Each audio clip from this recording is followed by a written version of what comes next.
Welcome, everyone. The topic for tonight is building your new family on distinctively Christian principles. We all have some exposure to the world's principles about marriage. In fact, we may find that distressingly, a fair bit of those principles are part of our own lives. Okay, and we're trying to get rid of that. We're trying to refocus on how Jesus would recommend that we live our lives, how Jesus would recommend that we build our families. You can find actually like 6 hours of marriage retreat content that we presented on our DeepWaters 205 YouTube channel. If you're interested, I strongly recommend it. I think it was a great marriage retreat. Tons of great stuff. It may share some slides with what you're going to see tonight, but it goes into it deeper, and I strongly encourage you. We're just going to say that every marriage class or talk we do begins with this slide. This is how we look at Christian marriage. That Christian marriage is learning to live as one, and learning to live as one has these three layers. It means growing as friends, it's growing as partners, and it's growing as lovers. Okay, so for more information, check out our marriage retreat there on YouTube. It is important that people understand that the three-layer pyramid actually has a subterranean layer, a layer zero. That it's assumed whenever you see the three layers that there's a foundation beneath the foundation, and that is being great disciples together. Okay, all this is preliminary. I haven't even gotten into the material. We're just laying the intro here.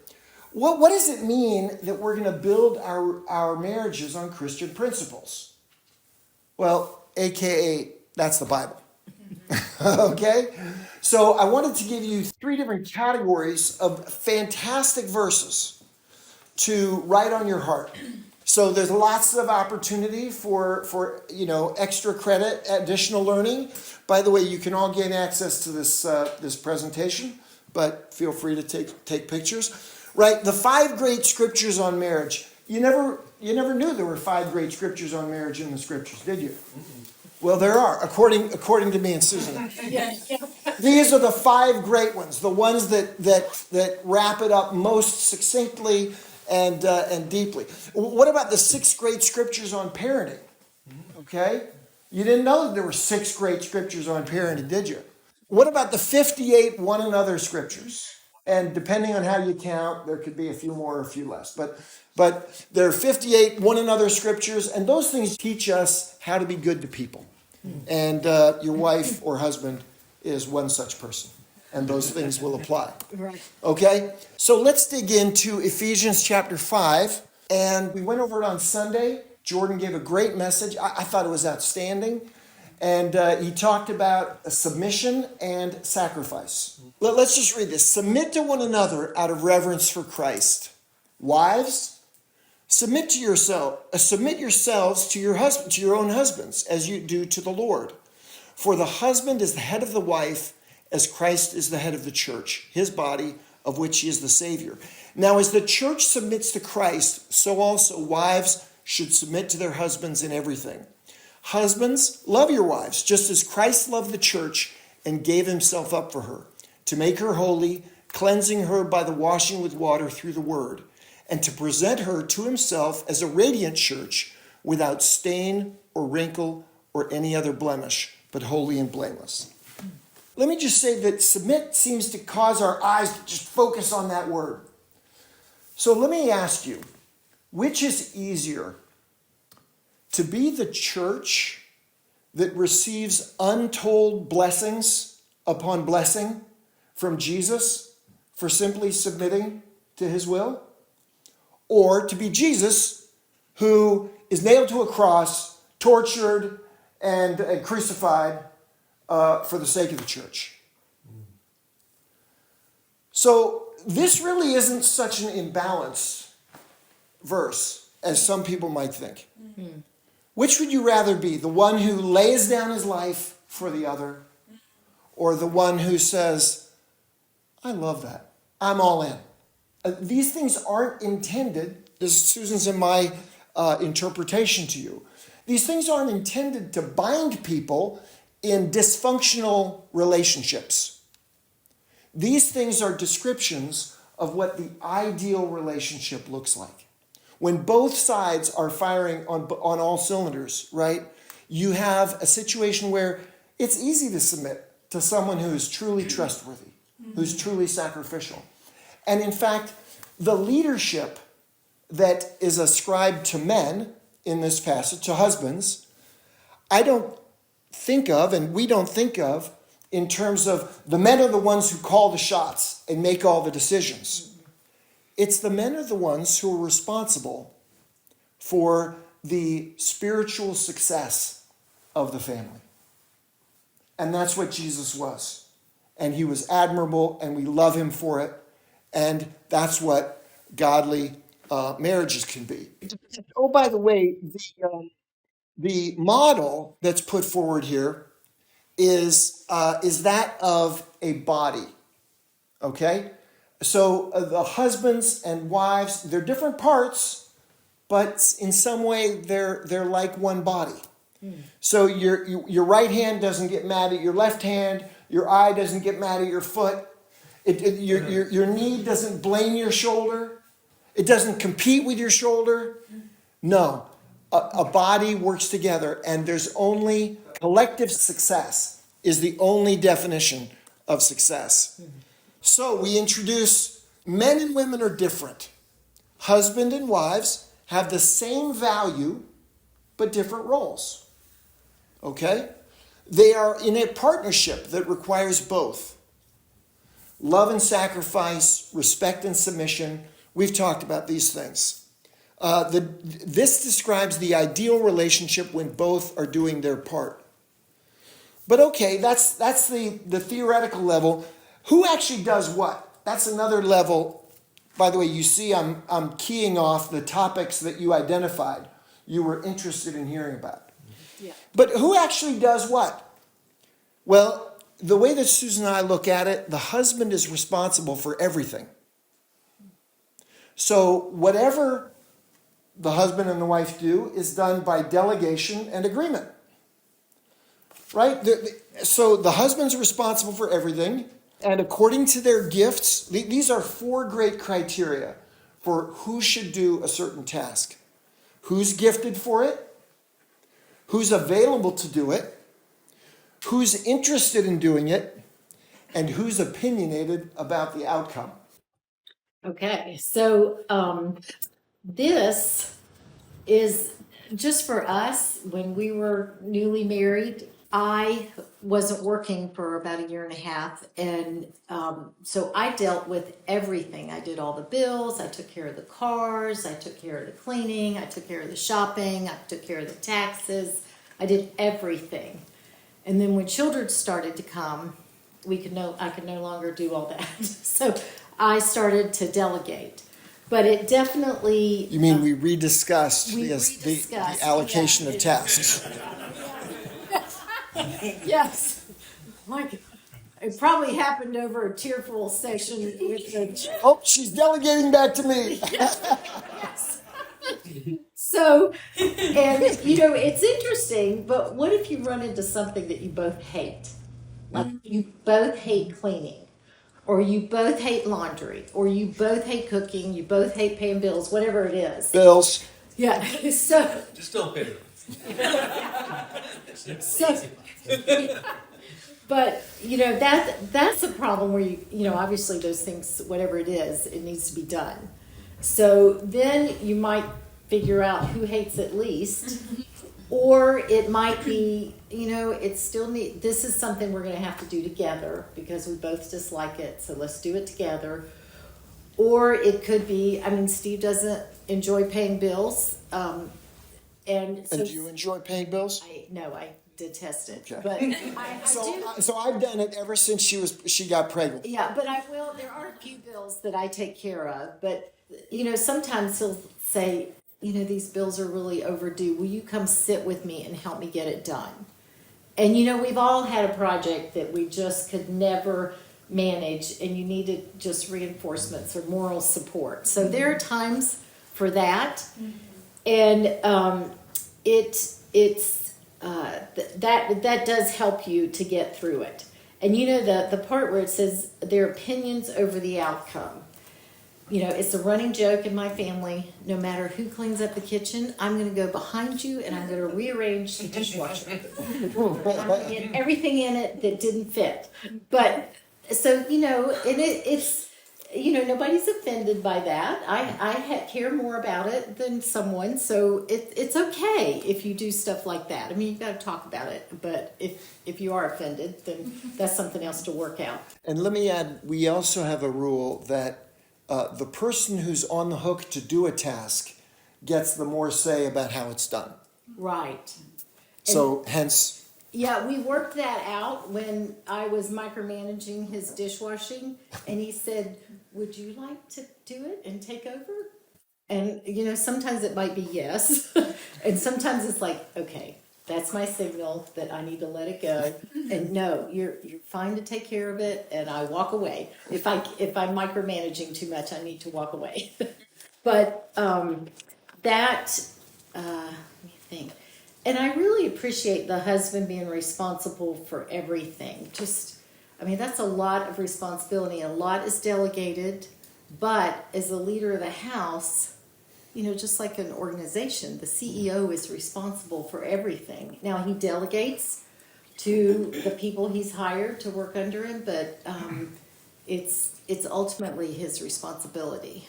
I appreciate that. And this frees you up to realize the gifts that are in your marriage, right? Who's the more gifted one in a certain thing? Have them do that. So Ephesians 5 just keeps on rolling. It doesn't hold back. In the same way, husbands ought to love their wives as their own bodies. He who loves his wife loves himself. After all, no one ever hated their own body, but they feed and care for their body just as Christ does the church. For we're members of his body. For this reason, a man will leave his father and mother and be united to his wife, and the two will become one flesh. This is a profound mystery, but I'm talking about Christ and the church. However, each one of you must love his wife as he loves himself, and the wife must respect her husband. Let me just touch on this, that Paul here is quoting from Genesis 2. Okay, so in the beginning, right, at the beginning of mankind, where it's talking about the creation of man and the intent of God for man, it says, for this reason, a man will leave his father and mother and be united to his wife, and the two will become one flesh. So this notion of out of two making one, this is in fact the simple description of what Christian marriage is. Christian marriage is a reality, a spiritual reality which God has brought about that we now learn to live out by learning to live as one. So we've been made one, but now we need to learn to live as one. Okay, in unity, in teamwork, in love, in forgiveness, all that stuff. We're learning to live as one.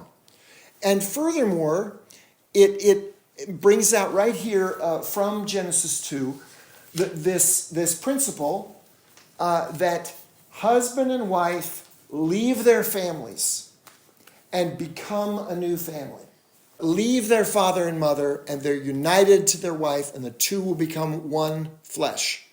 And by the way, that verse is quoted by Jesus. So it's not only in Genesis 2, it's in like Matthew 19 or something like that, where Jesus quotes it to make a lesson.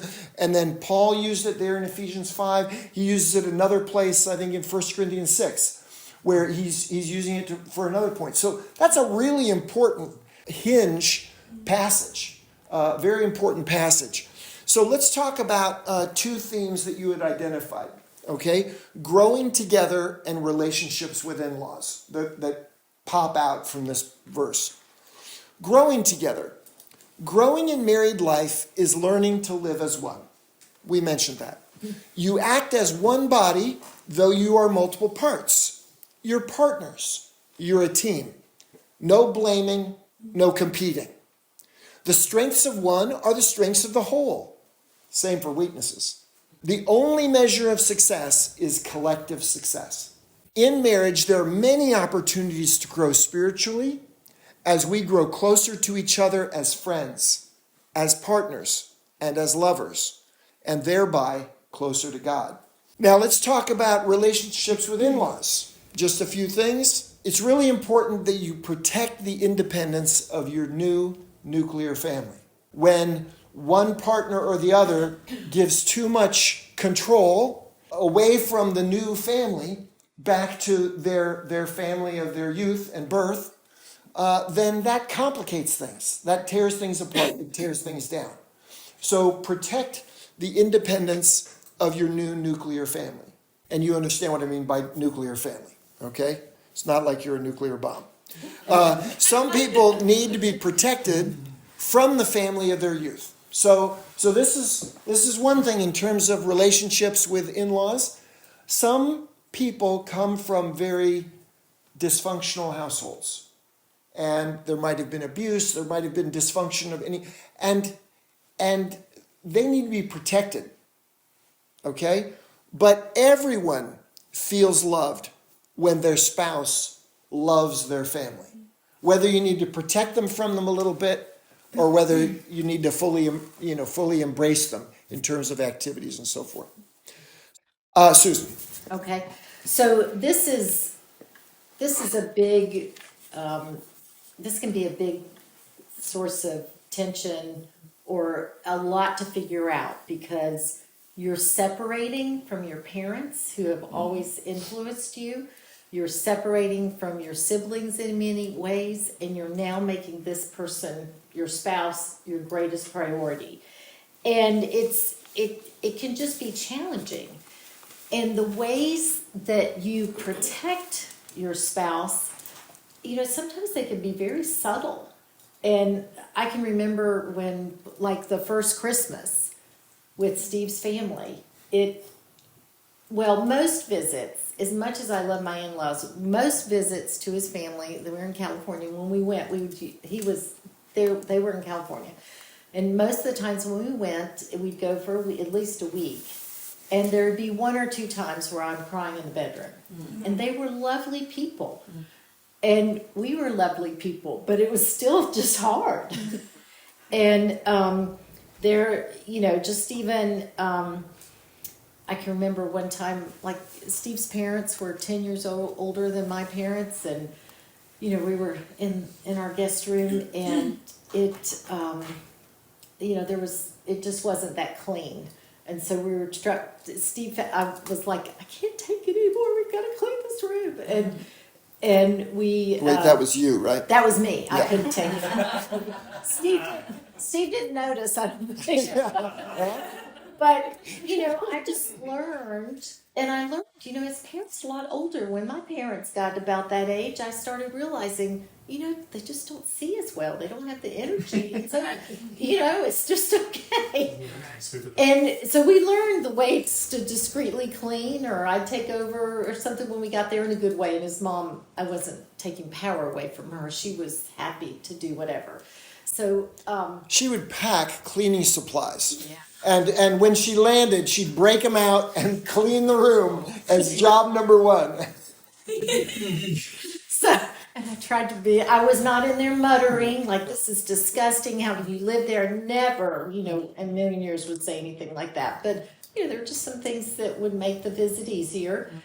And so we did that. And, I would take over washing dishes at night, because I liked hot water. They liked tepid water. with all the family in support. Yeah, yes. So it was, just normal, just stuff you had to adjust to. But anyway, but I really appreciated that Steve knew my need, and he didn't say, honey, just be quiet, just deal with it.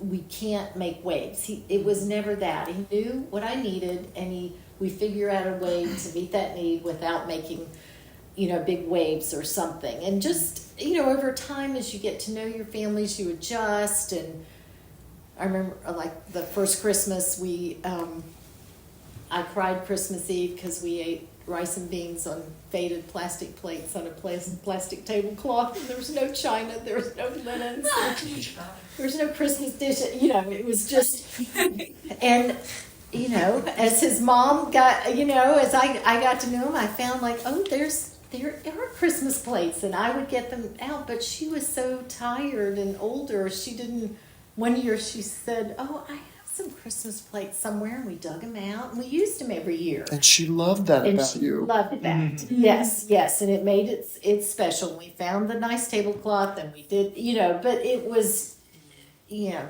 it worked out through the years. Up there it says that we're partners, and a phrase that we use is that we're a good team. And this So often. yes, and it will be when you come to, you know, one another's rescue a lot of times, because maybe I've dropped the ball on something and Steve comes in and we may figure it out and put it together, and then there's not the berating like, why can't you do this, or wow, you really messed that up, but it's like, you know, I might be saying thank you for helping me, and he's like, we're a good team. And it's, you know, the strengths, you know, if the batter strikes out, then maybe the next one gets a home run, and they're just a good team together. So, you know, finding out those things that make y'all good teams and helping each other and not. And she does the same for me. Yes, so that works out well. Rather than getting angry at each other's weaknesses, just, you know, we're a good team. We'll figure this out. Conflict resolution. We literally have one slide and just a few things, you know, on an enormous topic. Let me just say that we couldn't get through all that great stuff and not just touch on conflict resolution. So conflict resolution begins with a shared standard. Okay? And we are the most fortunate people in all the earth to have such a rich shared standard, right, as the bedrock for our marriage. Touching on some great passages here, Ephesians 4:26-27. Do not let the sun go down while you are still angry, and do not give the devil a foothold. Okay? We've heard that before. Matthew 7:3-5. First take the plank out of your own eye, and then you will see clearly to remove the speck from your brother's eye. And this is a passage where Jesus is talking about how people so want to correct the other person. But his guidance to us is always look first to yourself. And even if your failing is tiny compared to their failing, make that a habit. Make that a pattern. You look to yourself first. You sort out what you did wrong, what you could have done better, right? What you said inappropriately. So first take the plank out of your own eye. And he just assumes the one in your eye is the bigger one. Okay, that's just his assumption. And then Colossians 3:13, forgive as the Lord forgave you. You know, in conflict resolution, there's the emotional part, and then there's actually rolling up your sleeves and coming up with a plan for how you're going to resolve what you have a conflict over. And this inevitably is going to involve compromise. And I will say on that, there have been times after the start over, after the apologies, after the reset, maybe the next day, I've come back and said, you know, I'm still feeling some things from yesterday. Can we talk about those? And but the emotional, it's been diffused, but there may still be some lingering hurts or some lingering thoughts that you need to talk about, and that's okay. Yeah, 1 Corinthians 13 talks about keeping no record of wrongs. Well, if you didn't get to express what you're feeling sufficiently, you may feel like, I've got more to say. I can't let go of that yet. Well, And particularly if someone's a late processor. Like, okay, we've resolved things before the sun went down, but wait a minute, I'm still thinking about this, however longer. it takes you, but that, it's okay to go back. Yeah. I mean, you may have talked through it and you're resolved, but you need more input through it, or it's, I don't know if it, like if it's something that keeps reoccurring, or supposing someone made a big mistake that's gonna impact you for a long time, like maybe a car accident where they were at fault, and now you're, there's a lot of money that has to be paid, or I don't know, but there are some things that you might need more help, like you're at peace with one another, but you're not resolved in many ways, and you've got to talk through some more things. It's not always a matter of identifying what's right and what's wrong and both parties agreeing perfectly with that. But you've heard the approach of, when you did this, it made me feel that, right? It's not an accusation. You're in fact sharing your feelings. And I'm sure that your spouse would care deeply if you feel bad as a result of something that came about by something he could have done differently. So maybe think about those in that way, that it's a good thing to share your feelings because that's the genuine you, and that's about learning to live as one. Do your best to resolve things quickly, and sometimes you need to sleep on it. Sometimes you need to let the adrenaline subside. Right. And sometimes someone's got an important work to do late into the night, and then they're getting up early in the morning, and it's just not possible. So this is just a bit of biblical wisdom, okay? It's not a rule or a magic promise that if you do this, then magic happens, and if you don't do it exactly, it's just a bit of biblical wisdom. It's very similar to the conflict you have on the way to church. You pull in, it's like, take communion, No, but it's just like, you know what, and acknowledging the tension, like, honey, I'm sorry we've had this conflict. Can we just let this rest and get this resolved? Like, can we talk about it later? So, and you've come back together. You're emotionally connected, but you still, and so you can go about your day, or you can get your sleep or whatever, and then you'll resolve it. And please know that I love you. Yes. But we haven't resolved it. If we haven't resolved this, we'll talk about it again this evening. Yeah. Okay? Let's move on to an interesting topic. Let's talk about whether to have children, and when and how many. Okay? So this is a good topic.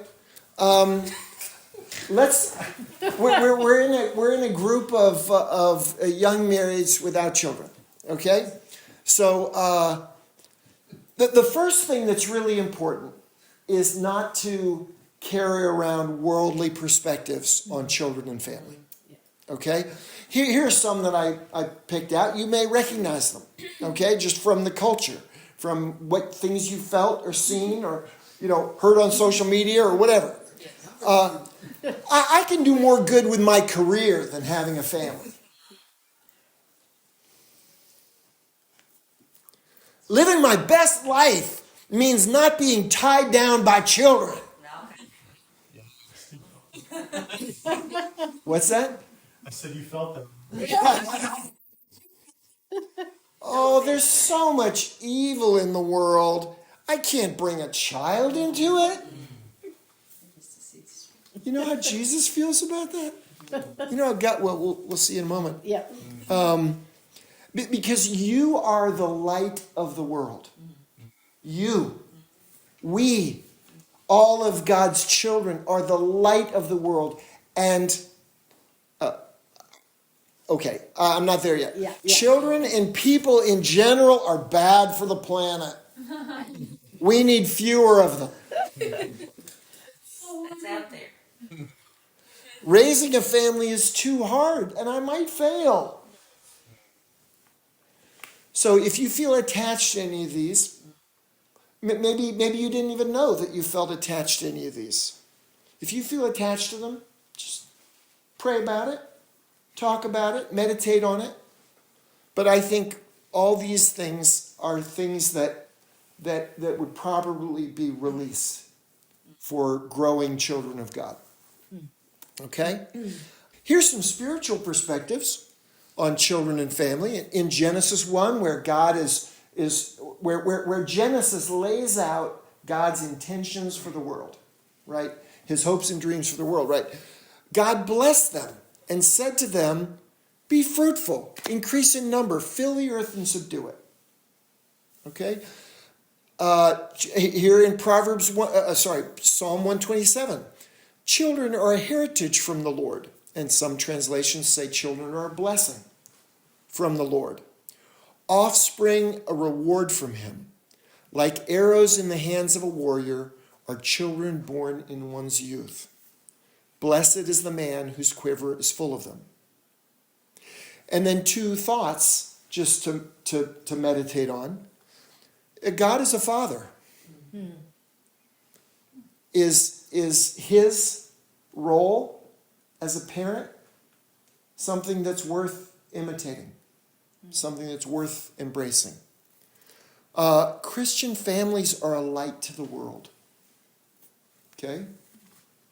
So those are some things to think about, to meditate on. Now, let me just say, before I go any further, it's super important that we honor one another's decisions, okay? This is not in any way a discussion which would want to dishonor anyone's decisions. Because frankly, no two people are alike. No two couples are exactly alike. You have different life situations. Mm-hmm. So it's good that we honor one another's decisions. Right. I'm just talking about this because it's a relevant topic, right? Right? And it's good to have those ideas that are good to think about. So consider your marriage, okay? Marriage is difficult, isn't it? Yeah. But let me ask you, has it been worth it? Yes. Difficult? Yes. Worth it? Oh, so worth it. Your spouse is the most important person in the world to you. The most important. Your marriage is the most important project you will ever undertake. And there are some lessons in life you will never learn unless you get married and persevere with it. Now, we love our single friends, and they're awesome. Jesus was single. Paul may have been single, okay? Jesus, we're really highly confident he was single.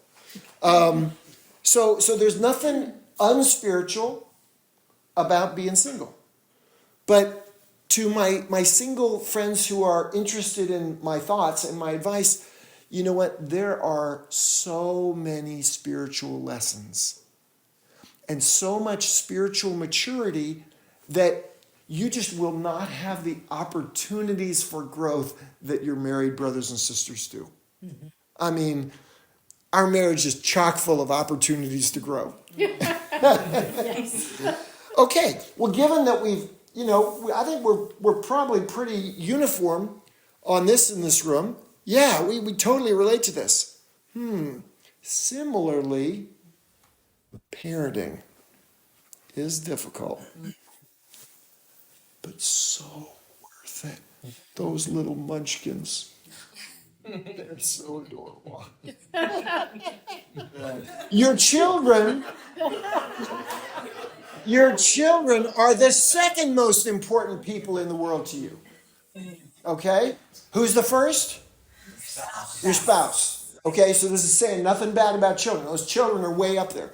Your children are the second most important people in the world to you. Your family is the second most important project you will ever undertake. It's just a bigger form of the first project, which is your marriage. There are some lessons in life you will never learn unless you have children and persevere with it. I remember saying when I was single, I'm a really patient man. I'm really growing in this. This is one of my strengths. And then I got married and I realized, whoa, this is something I need to work on. And then I had children and I realized it was a weakness. Those situations served up innumerable opportunities for growth. Our advice on having children. Now, this is general advice, okay? Not tailored to any particular person. But if someone came up and said, what are your thoughts on having children? We honor everyone for their decisions to get married or not, to have children or not. However, these decisions should be made spiritually, not for worldly reasons. Makes sense, right? So our general advice is this. Wait a few years to enjoy your spouse. The period you're in is so wonderful and so valuable. And no one is an expert on when, that should come to an end, okay? Except you. So we honor one another in our decisions. Spend time with your spouse. That's amazing. Then try to have children. I think about a couple of years, okay? But different people in different situations. Some people may want to get on with it. Some people may want to. It really is your decision. I'm just bringing these issues up. But after a while, every year you wait is a year you will miss from enjoying them in adulthood and enjoying your grandchildren. Right? So that's just something to think about. I mean, Susan and I got married late-ish, 30 and 33. My parents were 40 when I was born. So fortunately, they got to see their 3 grandchildren, who are our 3 children. But they didn't get to see them grow to maturity. And that would have been cool. And you'll never regret having 2 to 4 children. So you can have 1 child. That's your choice. That's your choice. Okay. It's fun, Brett. No. I know that the prevailing culture would say minimize 1 or 2. It's so hard. It's so painful. It's so you don't want to be outnumbered. But let me tell you, every single one of those children is a total blessing. It's a total blessing. And if you have one by surprise at some point, or maybe 2, then, down the line, you just think, I can't imagine life without these additional 1 or 2. And by the way, if you're worried about the planet, right, we're in a demographic time bomb. Because women are not having an average of 2 children per woman. And the U.S. is in a modest time bomb. There are other areas of the world that are in a gigantic time bomb. And their society, as they currently understand it, will dramatically change for the worse in 30 years. Because people are not having kids? Yeah. Because people are not having kids. Anyway, it's a growth opportunity, I promise you. And you will be a richer, fuller, more Christ-like, more godly person through that process.